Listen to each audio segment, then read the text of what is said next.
And the casting is extraordinary. To me, yeah, I've written this, said this. I think it's the most amazing ensemble of actors I've seen this year for sure. I mean, to do that and to make it work is not easy. And to cast this, and the young man, Alex Hibbert, came right from that city, basically. You found him right there. He played the young Sharon. Everybody in this movie, how did you go about casting it? Was it difficult, or?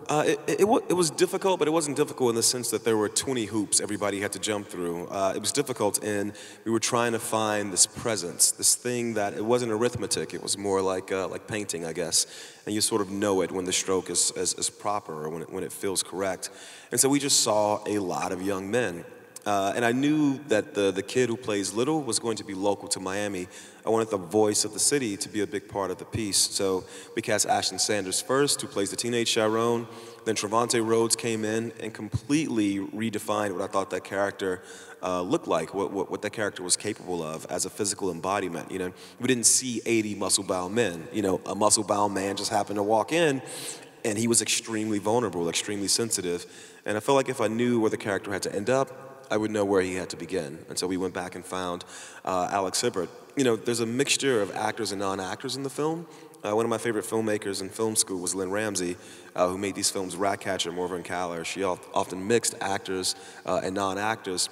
And what I love about Mahershala Ali's performance, who's gotten a lot of great ink from this film, is as an actor, when you're really trained, you know, you give out a stimulus and a stimulus comes back. You can anticipate what's coming back based on what you project.